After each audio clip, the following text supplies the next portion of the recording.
Hürmetli qarindoshlar, Sharq Turkiston Surgundi hukumati televiziyasining xabarlar programmasida ko'rishinglarni qizg'in qarshi olamiz.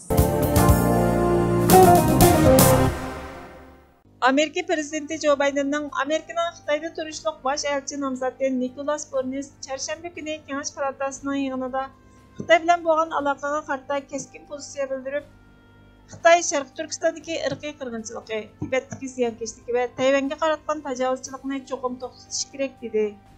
Amerikaning Shimoliy Atlantik ahdi tashkilotida turishliq burunqi bosh elchisi 65 yoshlik Bornis Kengash palatasi tashqi munosabatlar komitetiga ma'muriy organ va parlamentning Tayvanning yetarli o'zini qo'g'dash iqtidorini saqlashiga yordam berishi kerakligini, Amerikaning Tayvan haqida tuzgan to'xtamnomaga Xitoyning amal qilishiga ishonmaydiganligini, Washingtonning orolga bo'lgan bexatarlik yordamini cho'nqurlashtirish sharoitining borligini, Xitoyning tajovuzchi ekanligini, Xitoyning kuchini cho'ng chaqlash, Amerikaning kuchiga sal qarashning to'g'ri bo'lmaydiganligini aytdi.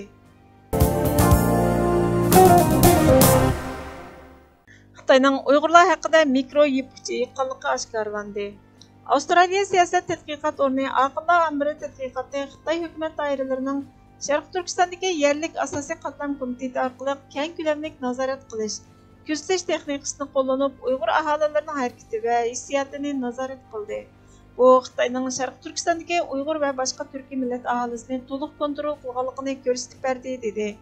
Dokladda yana o'tgan 7 yilda Naya partiya sekretarlarining mutlaq ko'p qismi yerlikdagi eng yuqori darajalik amaldorlarning Xitoy ekanligi, keng ko'lamda tutqun qilish, majburiy emgakka selish va ig'ir dafsandichilik yurgizishning sirtida jamiyatdagi ommaga Mao Zedong davridagi siyosatlarni yurgizganligini, necha yillik bostirishning siyosiy qurilmasini shakllantirgan tashkilotlar, amaldorlarning kimligining oshkorlanganligi, yerlik mahalla komitetlarining kunlik yig'in chaqirib, uylarni ziyorat qilib, tekshirib, qayta tarbiyalashga ehtiyojning bor yo'qligini aniqlash faoliyatlarini yurgizayotganligi, faoliyatning kengaytirilgan mashg'ulot va hamjot kontroliga ega ekanligi, bu ahvolning Mao Zedong davridagi inqilobiy mahalla komiteti qurilishiga o'xshab qolganligi o'ttirg'a qo'yildi.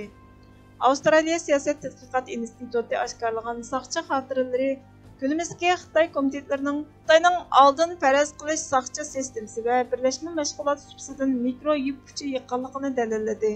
Yipchi birining kutilmagan bir ziyoratchini yoki chet eldan telefon qabul qilganligini, qo'shnilarning o'zaro ta'sir ko'rsatishni asos qilgan tekshirishni ko'rsatdi.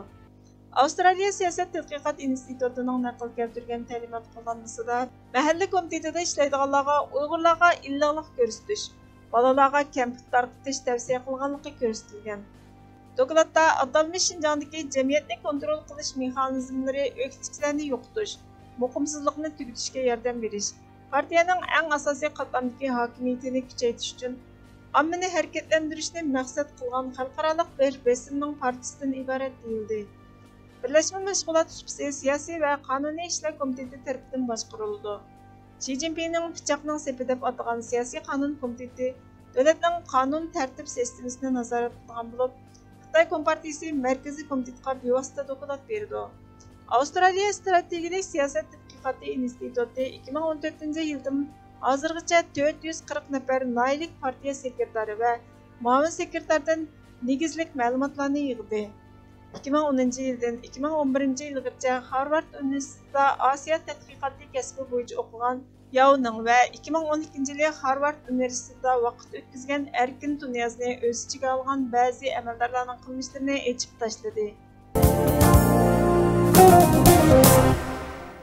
Xitoy davlat axborotining xabariga qaraganda, Sharq Turkistonda yurgizilayotgan irqiy qirg'inchiliklar tufaylidan Yevropa Ittifoqi, Amerika, Angliya, Kanada qatorliq davlatlar tomonidan jazolangan atalmish Şinjanning muavin sekretari, bexatarlik ishlari amaldori Wang Chunying Xitoy Kompartiyasi tomonidan Tibetni nazorat qilish uchun tanlangan. U atalmish Şinjandagi vazifasidan ayrilib, chegara mudofaa xizmatini kuchaytirish maqsadida atalmish Şinjanning Kompartiya sekretarligiga o'stirilgan. Shunday qilib, Tibetning eng yuqori darajalik amaldori bo'lib qolgan. Xitoyning siyosat osmonida chaqnagan bu yulduzi 1987-yili Xitoy Kompartiyasiga kirgan. Uning siyosiy hayoti Yunnan o'lkasining emgak ishlari ministri bo'lgandan e'tiboran boshlangan. Xi Jinpingning qattiq ishonchiga erishgan. Atalmish Şinjan va boshqa joylarda qonun tartibni kuchaytirish xizmatiga mas'ul bo'lgan. 2019-yili atalmish Şinjanning bexatarlik xizmatiga mas'ul bo'lgan. Bu yıl 7. ayda Xi Jinping Tibetni ziyorat qilganda tog'liq rayondagi chegara mudofaa bexatarligidan ansirgan. Mutaxassislar Xi Jinpingning chegaraga askar o'rnashtirib, Hindiston bilan bo'lgan jiddiylikni kuchaytirayotganligini aybladi.